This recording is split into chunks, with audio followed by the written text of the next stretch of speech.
माणूस लय श्रीमंत आहे. श्रीमंत जरी असलं तरी तोंडानच खातो, आणि किती श्रीमंत असलं तरी डोळे झाकूनच झोपतो ना. श्रीमंत असं झोपतो, असं थोडंच काय. श्रीमंत श्रीमंत काय नाही महाराज. आमच्याकडे श्रीमंत कोणाला म्हणजे माहिती का, गळ्यात माळ, कपाळाला गंध, मुखात नाम कंठात प्रेम, हृदयात भगवंताचे पाय, नंबर 1 चा श्रीमंत माणूस. काही लोक नुसते श्रीमंत आहे, कुत्र्याला बिस्किट आहे, बापाला तंबाखू नाही. काय करायची स्थितीला. काहींच्या कुत्र्याला बिस्किट आहे, बाप थुकेल तंबाखू वाळून खाते. काय उपयोग आहे स्थितीला. काय लागतो 25 लाखाचा बंगला, एकच पोरगण येडं जिलेबी का बात नाही, लाडू मागत. काय करतो त्या बंगला. मोकार मोठे धरण, त्याला पाणी नाही. काय आग लावायची धरणाला. धरणाला काय पाहिजे पाणी. 1.5 एकर बाजरी, मनगठवाणी कंस, दाणेच नाही. त्याला बी कोणत्या कंपनीचं तुम्हाला सांगायला आले नाही. मग काय बाजरी लागला तू. मग यादी लिहून घ्या, यादी लिहून घ्या जरा पटकन. दाणे नसणारी बाजरी, दाणे नसणारी बाजरी, पाणी नसलेलं धरण, मोराच्या पिसऱ्यावरचा डोळा. नीट ऐका, पाणी नसलेलं धरण, दाणे नसलेली बाजरी, मोराच्या पिसऱ्यावरचा डोळा. नीट ऐका, प्रेताला केलेला मेकअप, मुंडकं नसलेल्या स्त्रीच्या गळ्यातलं सोनं, शिळीच्या गळ्याला लोंबलेलं सड, गाईच्या काशीतलं कुसीड, डाळात राहणारा बेडूक, बांधावर वाढणारं एरण, आणि संस्कार नसणारं घरानं सारखंच. परत यादी लिहून घ्या. मोराचा पिसाऱ्याचा डोळा चमकतोय, मोराला कुठं दिसतोय. चमकायला आहे. मोराच्या पिसाऱ्याचा डोळा फक्त चमकतोय. लोक पाहतात का मोर. मग काय उपयोग आहे त्याचा. मोराच्या पिसाऱ्यावरचा डोळा, गायच्या काशीतलं कुशीड, गाळात राहणारा बेडूक, बांधावर वाढणारं एरण, शिळीच्या गळ्याचं सर, गायच्या काशीतलं कुशीड, उपयोगातच नाही. ओवी सांगतो पुढे जातो. माझी भक्ती विना जवळ याचे जे आले. पण ऐका नीट आता. पहिलं जग शून्य झालं का. पहिलं जग शून्य तयार काय झालं. एक म्हणजे काय ब्रह्म. मग ब्रह्म झालं ना तयार. ब्रह्माला कोणती टकली. महातामाशा कोणता आहे. आज माझ्या समोर मंडपात बसले, आज माझ्या समोर मंडपात जेवढी माणसं बसली तर आत्ता कबूल व्हा. लक्ष्मी यायचे दिवस आहेत. तुमच्यापैकी 50% लोक आज आईशी बोलत नाहीत. आत्ता कबूल व्हा. इथं खोटं बोलले तर कीर्तन संपल्यावर राहत नाही. आज आज मग मला सांगा बारा, तुम्ही बोलत नाहीत तरी ती आईनं माया कमी केली का. कमी केली का. नका बोलू. कमी केली की तिनं. 3 रंगाचं लुगडं निसली, रात्रीचं काढून सकाळी गरम केलं, चप्पल तुरीच्या फाडकर बांधली. मुलगा बोलत नाही, ओट्यावर बसली. ओट्यावर उघड्या डोळ्याने पाहिलं, डोळ्यातल्या फाडल्याच्या दारात टपटपा खाली आल्या. फटकन उघडे निसलेली आई ओट्यावर बसली. आईनं कपाळावर हात ठेवला. ओट्यावरचं घरातलं पोरगं बाहेर आलं. आईनं पोराकडे पाहिलं, आईच्या गालावर खड्डा पडला, आणि आईच्या डोळ्यातल्या पाण्याच्या धारा आनंदानं खाली गळाल्या. खड्डा पडली. आई म्हणली मेला. नाही बोलत ना, सुखीत आहे ना, याला माया म्हणतात. नका बोलू. तुझं सुख हीच आईची माया. मग सासूशींना बोलणारी किती मोठवर करा. म्हणून एक वाक्य झोपायच्या खोलीत लिहून ठेवत जा आणि उठल्यावर वाचित जा. जिनं दूध पाजलं तिनं कधी पगार विचारला नाही, पण ज्यानं मुलगी दिली त्यानं पगार विचारल्याशिवाय दिली नाही हे ध्यानात ठेवा. त्यानं इन्कम पाहिलं. हा बैल आपल्याला केवढ्याला घ्यायला परवडत. त्या बैलाचं इन्कम काय. मग याचा व्यवहार आपण अंडरपॅन्ट सगळं करून टाकू. अंडरपॅन्ट 2 बसते. फक्त बैलाचं इन्कम तपासलं पाहिजे. हे कधी ध्यानात ठेवा. म्हणून बारीक बारीक वाक्य नीट ऐका. तरी आईनं सहन केलं कारण काय. माया. आज बसलेली माणसं त्यांना ठेवा. कीर्तन कमी ऐका महाराज. कीर्तनकार मेले महाराज. आमचा झालाय सांगायचा धंदा, तुमचा झाला ऐकायचा धंदा. आम्ही राहिलोय हरडं तर तुम्ही राहिले तर ऐकत. सुधारायचं कोणी. आम्ही लागलोय पैसे कमवायला, तुम्ही लागलेत मारायला. नक्की उजरायचं कोणी. आमचा झालाय धंदा, आम्ही निघाले पैसे कमवायला, तुम्ही लागले जमिनी विकायला. उजरायचं कोणी. आमचं सांगत राहणं का आम्ही तुमचं ऐकत राहणं. आम्ही एकच वाक्य तुम्हाला पहिल्यांदा सांगतो महाराज, मी सगळ्या महाराजांपेक्षा वाईट बोलणारा माणूस आहे. ते तुम्हाला पटू अथवा न पटू, पण खरं बोलणार. आणि वाईट बोलण्याचं उत्तरच तुम्हाला सांगू टाकतो. तुम्ही मला चांगलं म्हणा म्हणून कधी वाईट नाही म्हणला. तुमचं चांगलं व्हावं म्हणून वाईट बोलेल. आणि मी वाईट बोलण्याचं उत्तर तुम्हाला सांगू टाकतो. आम्ही तुमचे म्हणून तुम्हाला असलंच पाहिजे, आणि तुम्ही आमचंही म्हणून मी ऐकलं पाहिजे. आणि तुम्ही जर आमचं ऐकत नाही तर 10 वर्ष नकशात राहत नाही हे ध्यानात ठेवा. बारीक वाक्य आहे का महाराज जरा. विंचू उतरायला औषध आहे. सापाचं विष उतरवता येतो. विंचू चावला तर उतरवता येतो. फाटलेला शर्ट शिवता येतो. मळालेला शर्ट धुता येतो. तुटलेली चप्पल शिवता येते. पण कुळाला काळिंबा लावणारी संतती पैदा झाल्यावर बापाच्या हृदयाला झालेली जखम धुवून काढता येत नाही ध्यानात ठेवा. हे वाक्य नाही का, चप्पल तुटली शिवता येईल, शर्ट फाटला धुता येईल, शर्ट फाटला मळाला शिवता येईल आणि मळाला तर धुता येईल, पण एक अवलाद खरात नालायक निघली तर त्याच्या बापाच्या हृदयाला झालेली जखम धुवून जाणार, अजून इंजेक्शन नाही झाला ठेवा, नाही निघला अजून. आणि याचा परिणाम आहे का, या 4 वर्षामध्ये बापच पोराचा खांदेकरी झालाय, ध्यानात ठेवा. रामायण पोथे वाचून काय करायचं, काय करायचं काय, इतकंच आहे. फुलपी आलं, ताईट झालं, जगा नाचलं, जगात चिकणी घुसली, टपाव बसलं टेम्पोच्या वर, वडाला धरलं, वडालाच राहिलं, टेम्पो गेला निघून, डांबरे पडलं मी आलं. आणि त्याच्या 10 वेळेला इंद्रिकरचं प्रवचन ठेवलं, काय वांग सांगायचं मी 10 वेळा सांगायचं. तो कसा मिळाला याची ओवीच जर ज्ञानेश्वरीत नाही,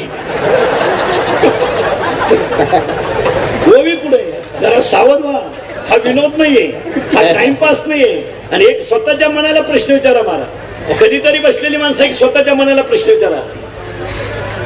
चष्म्याच्या काचा फुटलेला बाप अंगणात बसला होता, दोघांनी त्याला उचललं, स्मशानात नेलं.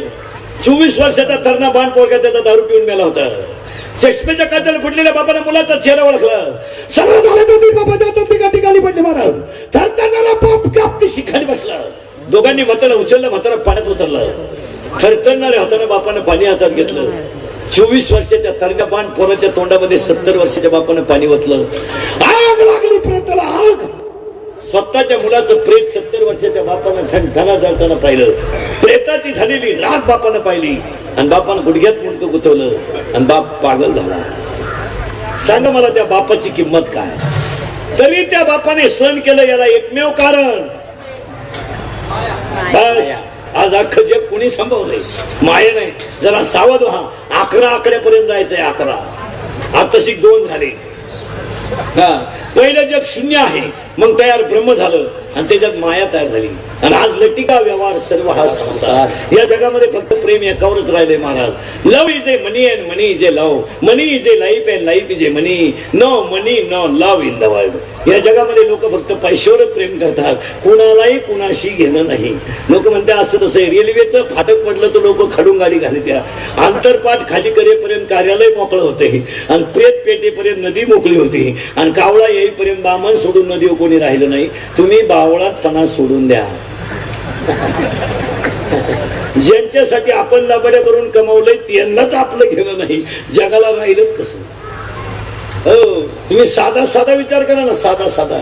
हात सोडून विदुरानं सांगितलं, धृतराष्ट्र आयुष्यात तो एकही काम चांगलं केलं नाही, आता मरताना तरी चांगलं कर. काय चूक झाली त्याची. तो पांडव जाळले, विषयाचे लाडू चालले, लाक्षग्रात ओढून आणले. भर सभेमध्ये दुःशासनानं द्रौपदी उडीत आणली आणि तेव्हा तुझी अख्खी टोळी हजर होती. आज तू मरताना त्यांच्या घरात ते तुकडे मोडीतोय, ती लाज तुला कशी वाटत नाही. भाषा कोणची आहे? विदुराची आहे. कुणाला? धृतराष्ट्राला. कोण आहे धृतराष्ट्र? भारताचा सम्राट, 100 पोरांचा बाप. 100 पोरांचा बाप होता तो, भारताचा सम्राट. पण दुसऱ्याच्या घरच्या भाकरी खात होता. कोणच्या? ज्यांच्याशी आयुष्यभर दुश्मनी त्यांच्या. तो आंधळा धृतराष्ट्र याला म्हणला काय करू? विदुर म्हणला अरण्य जाय आणि मजन कर, नीट मार. हा काय म्हणला माहितीये का? दाशीच्या पोरानं मला शिकवा इतका कच्चा आहे का मी? माणसाचा कार्यक्रम असा राहतो. तो मग तुझा तुपाय मला काय गेलं. नाशी जिरली. दुसऱ्या दिवशी सकाळी भीमाची गाठ पडली. तो कधी नंगट होता भीम. तो त्याला म्हणला आंधळ्या, आयुष्यभर आमच्याची दुश्मनी केली आणि आज आमच्या भाकरी जगत हो, तुला लाज कशी वाटत नाही? म्हातारा एक वेळेत पाणी आलं, दाबावलं म्हातारा, इस्टीचा काय उपयोग नाही. शेवटी भीमानं त्याला काय सांगितलं माहिती का? तू आज माझ्या घरातलं जे अन्न खातो ना, त्या प्रत्येक अन्नाचा घास आम्हाला दिलेल्या तळतळाटाचा आहे. तुला लकलाभ नाही होणार. ते वाळलं म्हातारा. युधिष्ठिरानं त्याला विचारलं, दादा काय भानगडे? ते रडलं आणि म्हणला, भाऊ पोर मिली, वाईट नाही वाटलं. राज्य गेलं, वाईट नाही वाटलं. जेवताना भीम बोलवतो तेवढं बंद करा. केवढं पडली गंमत. गडी फुगिरलंय. मग त्या भीमाला युधिष्ठिरानं जाऊन सांगितलं, भीमा अरे जेवताना कुठं बोलत असतात का? तो गडी अर्ध्या गावची खबर होती. तब्येतीत मोकारण, डोक्यात कमी. म्हणजे ज्या भुईमुगाला पाला जास्त त्याला शंका कमी. यानं असा विचार केला. तो म्हणला, भीमाला त्या सांगितलं जेवताना कुठं बोलत असतात का? तर भीमानं असा अर्थ लावला, जेवताना बोलायचं नाही ना, जेवायच्या अगोदर 10 मिनिटं. तो घरी मूड मध्ये होता. त्यानं दुसऱ्या दिवशीच म्हातारा गाठवलं सकाळी आणि मला आंधळ्या आमच्या भावात मारा मारायला येतो का? तुम्हाला खायला तो अन्न नाही खायला काय लागतो? त्या भीमानं त्याला असा दम दिला, मी 100 पोरं मी मारली. ऐक, सकाळी एका पोराचा इतिहास, संध्याकाळी एका पोराचा इतिहास. 50 दिवस म्हातारा त्यानं बिन भाकरीचं मारलं मला. शेवटी ऐका, भयान रात्री धृतराष्ट्र उठला. पोटात अन्नाचा कण नव्हता, डोळ्याने दिसत नव्हतं. आंधळा धृतराष्ट्र घराच्या बाहेर पडला आणि अरण्यात गेला. झाडाला धक्का लागला. महाराज, कर्मगती माणसाला सोडित नाही. आग लागली झाडाला, आग. चटका बसला आणि भारताचा सम्राट धृतराष्ट्र अरण्यात जळून मेला. आणि 100 पोरांचा बाप धृतराष्ट्र अरण्यात जळून मेला.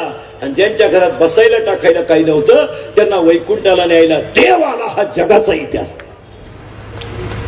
दोन्ही चित्र डोळ्या पुढे आला. तुकोबारायच्या घरात पाणी भिजवलेल्या कण्या खाल्या देवाने, पण तुकोबारायला वैकुंठाला न्यायला कोण आलं? देव. आणि 100 पोरांचा बाप धृतराष्ट्र अरण्यात जळून मेला. दोघांची तुलना आज दुपारी निवांत बसल्यावर करा. याच्यापैकी योग्य माप कोणाचं? चला पुढे. धृतराष्ट्र होता तो. पुढे ऐका आता मला आत्ताशी दुसऱ्या मुद्द्यावर आलोय आपण. तर 2 आता मोठ्यानं करेक्ट. हाताला 2. आता गडबड नका. हाताला 2. आता शिक 2. मग घ्या लिहून परत. पहिलं जग शून्य होतं, तयार झालं ब्रह्म. ब्रह्माला चिटकली माया, आणि म्हणून आज माया आहे. नाही तर माया नसली काय कोणाला वेळ नाही मला. म्हातारी माणसं सुद्धा अजून 2 वर्षाच्या आत झोपताना असं झोपत जा. याला मोकळं ठेवू नका. याला एक आज दुपारी चांबारा कोण कव्हर करून घ्या. हा केव्हाही जाऊ शकतो. याला सध्या फार मोठा धोका आहे. याला कापून देतील पोरं, कापून डायरेक्ट त्याला देतील. गट नंबर 13 सर्व नंबर 22 29 आर उडून गेला म्हातारा. इतकं. आणि दिलेला अंक त्याला ती परत सुद्धा देणार नाही. त्याच्याच फाईल मध्ये ठेवील आणि अख्ख्या वार्डाला वापरील. काळ बदललाय. काळ बदललाय. आणि याला एकमेव कारण, नीती संपली. नीती संपली की काळ बदललाच. आणि काळ बदलला का मोठ्याचं उदाहरण आहे का? मांडीवर पोरग रडतंय, आई बेशुद्ध, आई रडते आणि मांडीवर मुलगा बेशुद्ध पडलं. नारद महर्षीने विचारलं, आई तू कोण आहे? त्याने सांगितलं मी भक्ती आहे. आणि माझ्या मांडीवर बेशुद्ध पडलंय ते 2 पोर आहेत. एकाचं नाव ज्ञान आहे आणि एकाचं नाव वैराग्य आहे. नारदाने विचारलं तुमच्यावर रडायचे दिवस का आले? तिने सांगितलं कली लागला आहे. कोण लागलाय? कली. कलीमध्ये माळ करायला त्रास होणार, मूर्खाला किंमत येणार, आई बापाचे हाल होणार, सासऱ्याचा फोटो पुढच्या घरात लागणार, बहीण दिवाळीला नाही येणार, मिळून शिकायला जिकडे येणार. हे घटना हा कलीचा झटका आहे. शाळा भरणार पण 3 अटीवर. काही झालं तर पोराला बोलायचं नाही, काही झालं तर पोराला मारायचं नाही. आणि त्यानं शाळा जरी पेटवली तरी त्याला नापास करायचं नाही.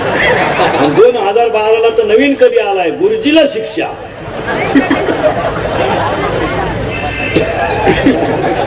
जर पोरानं गुरुजीला मारलं, मारायचं नाही. पोरानं गुरुजीला मारलं तर चालेल. गुरुजीने पोराला अजून 2015ला कली धुंदवणार. आता शिक इतकलेचे टाईट होते, टाईट इतकं जे असं कबर बांधे, आतली चड्डी नाही, मोकळं हातो, चैन उघडी उगत रातोळ एवढं एवढं. ₹1 ते ₹1 म्हणजे म्हणते जिंदगी माय बरबाद झाली. इतकंच रातोळ उगाच कबर बांधत जिंदगी माय बरबाद झाली. काय झालं नाही? हृदयाला माझ्या जखम झाली. जखम दुसरीकडे नाही झाली त्याला, हृदयाला. अरे झालं काय? हे फक्त दारूला मलाच माहिती. माझं दुःख फक्त दारूच हलकं करू शकते. अरे पिस्तुल्या झालं काय? 10वी पर्यंत माझ्या संग राहिली, 12वीला त्याच्या गाडीवर बसली, त्याच्यामुळे माझी जिंदगी बरबाद. इतकं येड आहे. ते गाणे ऐकायचं आणलं इकडून, कानात घालते, सायकलीवर चाललं तर लुटून दिलं तर बाजूला होत नाही, अशी करत होती. गाडी आली उभी होती, ती उभं होतं स्टँडवर. एसटी आली बी गेली, परतही आली. गाणं लागलं मूड मध्ये, ते असंच होतं. त्यांनी खरं 3 पिनचं नियोजन करायला पाहिजे. 3 पिन चार्जरची गरज नाही. तोंड बांधायचे काढले इकडून. आपलीच बायको आपल्याला सापडा ना शिकवायचं त्या पाय.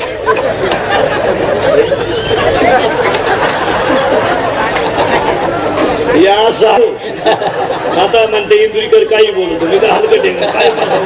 हा सूर्य हा शिट्टी लई बेकार राहते. एकानं चिकनी चमेली गाणं लागलं मूड मध्ये आलं त्यांनी, त्यानं शिट्टी वाजवली, तोंडात बोट घातलं, किती हवा जावा मारा, माग चड्डी फाटली. चड्डी बी जीन होती पण थार करून बसली. तरी त्याचा बाप म्हणला आपल्या पप्याला वाजायला लागले होतं निघत नाही आता. अशा अवलादी एकत्र करून मग भागवत का ठोवा काय लाकली 1.25 लाखाची. हा लई प्रॉब्लेम झालाय मोठा. याच्यामुळे दुसरंच झालं ना.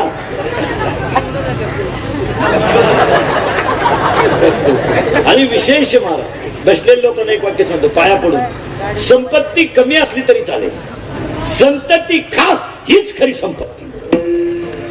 पैसा कमी असला चालेल, काय काय एवढं होत नाही त्याच्यापासून. काय बंगल्यातही डोळे झोपतोय माणूस, झोपडीतही झोपतोय, ते काय एवढं कौतुक करण्यासारखी गोष्ट नाही. पण संतती चांगली निघली ना जगण्याला मजाची. हा मग आता 2 झाला ना. हा इथे आहे ना आपण आता 2 वर. हा माया आता लग्न न झालेले पोर आहे ना, ही नवरदेव नाही म्हणाला. आता अशीच गणपती बुडवाया, नवरदेव मिरवाया, भांग भांग भांग. तो काळ फार जवळ आला मला सांगा, काळ लांब आहे का जवळ आहे? महाराज दुष्काळात काय म्हणतात लोक, 13वा महिना. यंदा तसंच झालं ना महाराज. गेल्या वर्षी थोडं पाणी होतं, पीक होतं, लग्न कमी होती. यंदा किती ती ठेवा दे 90, म्हणजे कम्प्लीट किती महिने लग्न आहे त्यांना. जमानच ना, लग्न गण मोकार आहेत पण जमान ना. आता उलटा पोराचा बाप गणगण करीत हिंडायला लागला पोरीच्या बापाच्या मागे. पुढचा बाप म्हणला नाही दुष्काळ पडला तिकडे देवाला सोड आपल्याला नको. तो तुम्ही डीएड केलाय मग मसोबाला सोड नव्हतं इकडे जा. अरे येडे डीएड केलाय तर डीएड बंद झालंय, आता डीटीएड चालू झालंय. डीएड ना तू चालला पुढं. मग पोराच्या बापान डोकं लावलं. पोराचा बापान तो देणं घेणं नाही, तू टिकून मी इकून. हा म्हणतो तू कुणी कुणच नको, इकूनही नको, तू नकोच. मग शेवटी पोराच्या बापानं आता यंदा डोकं लावलं महाराज. जे लग्न जमलेत ना ते निमे निमे 50% खर्च माझा. पॅन्डन कार्यालय माझ्याकडे, पुरीचा बाप म्हणतो अजून 2 वर्षानं पुरीच्या लग्नाचा टोटल खर्च पोऱ्याचा बाप करणार. पुरीच्या बापानं फक्त पंक्तीत हिंडायचं, भरपूर जेवा. नाही दिसणं नालायक सापडलाय हा. आणि पोऱ्याचा बाप हातात धोता धरून पोरं पाहून वाढा रे. पोरीनं तुमच्यावर फार चांगले दिवस येणार. तुम्ही फक्त पळून जाऊ नका. सध्याला दणका